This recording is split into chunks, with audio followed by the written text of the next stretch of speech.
April 22nd, actually, 1997. We were sitting at home, and Michelle, our daughter, called on the phone, and she was at work at Baskin-Robbins, and she wanted me to make her potato soup, and her and Angie were cleaning up the ice cream shop for the night, and her brother was going to go pick her up, and within a half hour, her brother went to pick her up, and there was no one there, and that's when our journey began.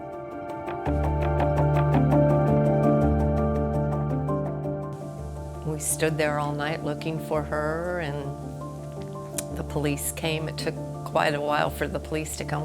We had to call them twice. Ironically, we all went over to the gas station across the street, and somebody had gone by earlier and seen Michelle, and they said that there was a red car at Baskin-Robbins. Well, 2 times a red sports car looking car came to the gas station. And the second time it came, I said, the person in that car had something to do with it. I just felt like I knew that. And I told the police officer, and obviously he just looked at me and was like, whatever. The car pulled away and never came back.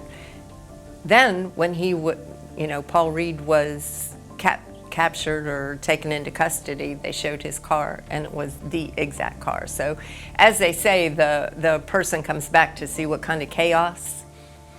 So that was that night, and of course it was the next day that they found them at Dunbar Cave.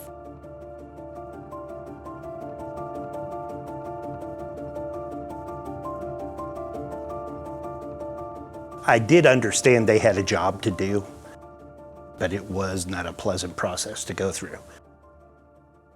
You know, they would leave the room and then they would come back having parsed through what you said. Well, 5 minutes ago you said this, but then you said this. And it's the same statement with maybe 1 or 2 words that are different. And I'm like, it's the same thing, So I could see how they could drive somebody crazy.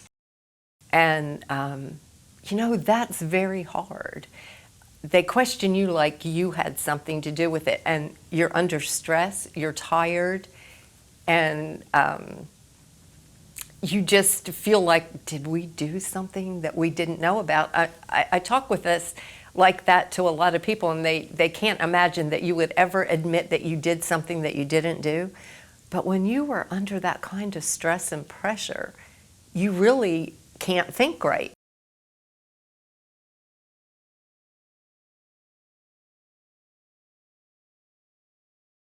I guess I knew, I was aware of that, but oblivious to it.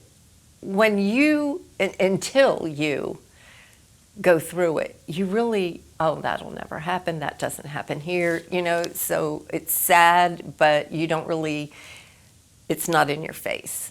So I'm sure I knew of it and had heard of it, but I wasn't focused on it. I didn't, when she was missing, when they were missing, I didn't put 2 and 2 together and think that it had any kind of a connection.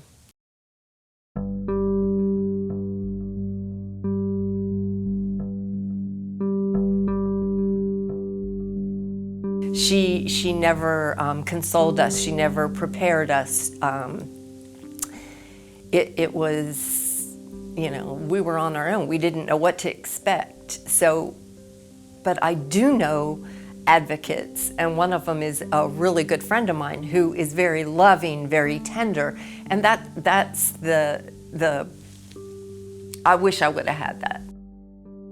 It's very important to know that you are allowed to have this person, and that if you're not getting what you need from that person, that you ask for additional help. Reed killed 7 fast food workers in Nashville and Clarksville. Now attorneys trying to free. We were not informed when bodies were found at Dunbar Cave. We were not informed that they found them. We heard on the news. Yes, that's how we found out. So it was a very big roller coaster ride. So then we turned on the news, and the first thing that we saw was a photo from the helicopter down on body bags. That's exactly how we found out.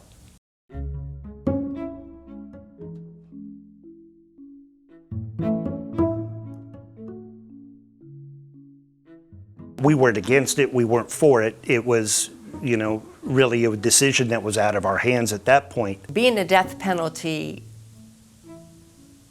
to me, it just prolongs it, because he goes for this hearing and he goes, like you said, for the mental hearings, and in each one we have all these witnesses protecting him. Do I feel like he was mentally off? Well, of course, he killed people. I mean, anybody that does that is definitely not right. But our children have rights too. And to see so much effort put into keeping this person, from being killed or persecuted further is frustrating.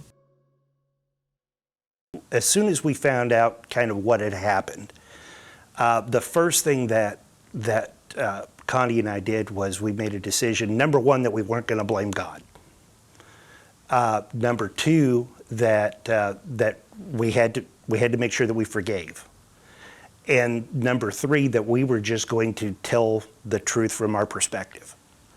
And in that process, I think made it a lot easier for us just to be who we were, whether in front of the camera or talking to somebody. And I think it really did help us to establish those things right from the beginning.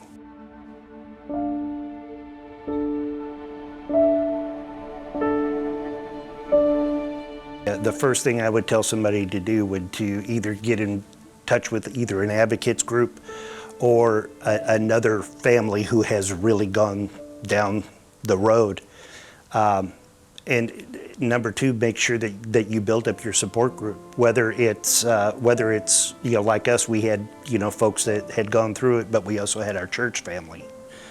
I really think that really helped us to not just have our needs and our awareness taken care of through the victims advocate group and things of that nature, but your spiritual side needs a lot of tending to also.